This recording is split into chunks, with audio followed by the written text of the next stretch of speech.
3, hit it!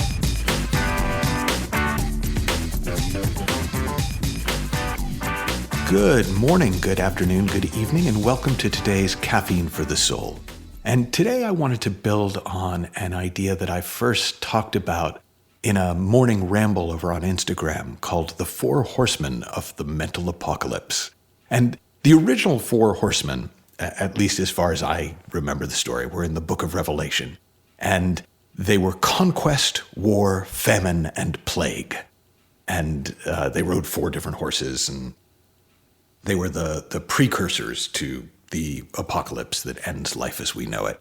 Well, it's perhaps a little bit dramatic for me to compare the 4 things that I'm going to compare to the 4 horsemen of the mental apocalypse. In other words, what leads to mental apocalypse? What leads to us breaking down in our lives?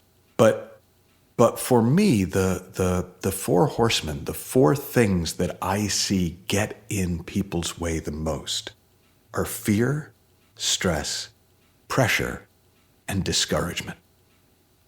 So people get scared, and that fear gets out of hand, and their lives start becoming about how to prevent the things that they fear might happen, and fear kind of takes over. Stress builds and builds and builds to the point where people can be set off at a moment by a tiny little thing, and it can lead to health issues, and it can lead to mental health issues.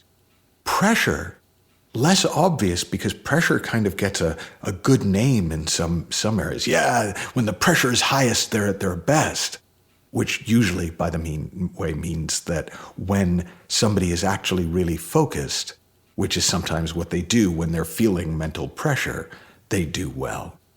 But pressure, when it builds up, it shuts us down. It makes us self-conscious. It creates tension in the body, and it limits the scope of our own thinking. And then discouragement, which I think of as almost the invisible horseman. It's the one most people wouldn't put. Most people, when I talk about fear, stress, and pressure, they go, yeah, those are terrible. But they don't think about discouragement, losing heart, losing hope, and how that takes us out of the game before we even begin.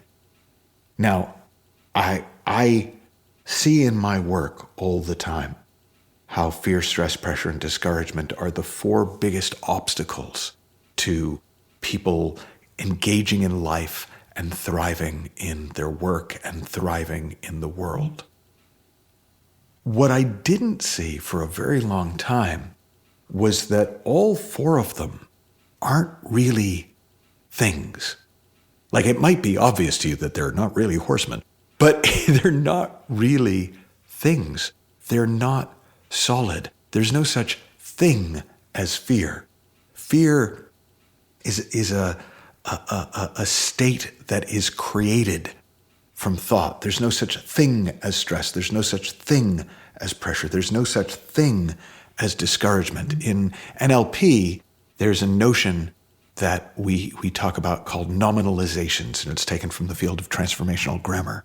And a nominalization is a process that is described as a thing.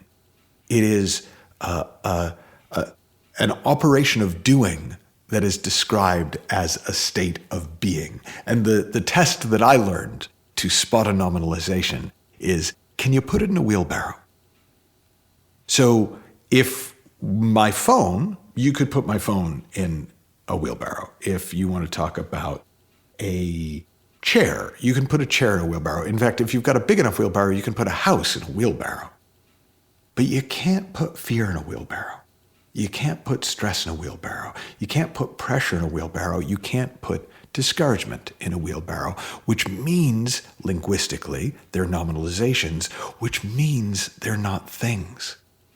So when we try and eliminate fear, overcome stress, lessen pressure, avoid discouragement, we're dealing with them as if they have a life of their own. But fear is the feeling we feel It's the label we have for the feeling that comes when we're scaring ourselves with imaginary futures. Stress is a description, a label of the feeling that comes with riling up our thinking, with stressful thinking. Pressure is a label that we use to describe the feeling that comes with putting all sorts of expectations on ourselves, on life, on our performance. And discouragement is a label that we use to describe the result of imagining hopeless futures, imagining things not working out, recalling times in the past where things didn't work out, and then projecting that onto the present situation. So, in a way, if you want to conquer the 4 horsemen of the mental apocalypse, you don't need to eliminate fear or stress or pressure or discouragement. You just need to stop scaring yourself. Stop riling yourself up and stressing yourself. Stop piling pressure on yourself. And stop discouraging yourself. Now, when I first saw that, I felt more hopeful than I'd felt in years. Because that's something I know I can do. No matter what is going on in my world, I don't have to scare myself about it. No matter what's going on in my life, I don't have to rile up my thinking to make sense of it. No matter what I'm up to, I'm not going to do it better by putting more expectation and pressure on myself. And there's no point in discouraging myself, in convincing myself that there's no point. So I really encourage you this week to do 2 things. One, just notice how fear messes you up, messes people up, how stress messes you up, how pressure messes you up, how discouragement messes you up, has messed you up in the past. And get really clear if you want those things in your life. Because if you do, if you think, well, yeah, I want some fear, I want some stress, I want some pressure, I want a little bit of discouragement, you'll get them. But if you get really clear that you have no interest in fear, stress, pressure, and discouragement, then your second part of your assignment is whenever you notice yourself scaring yourself, as best you can, stop. Whenever you notice yourself stressing yourself, as best you can, stop. If you notice yourself pressuring yourself, as best you can, stop. And particularly, if you notice yourself discouraging yourself, just stop and see what happens. Have fun, learn heaps, happy exploring, and I'll talk to you soon.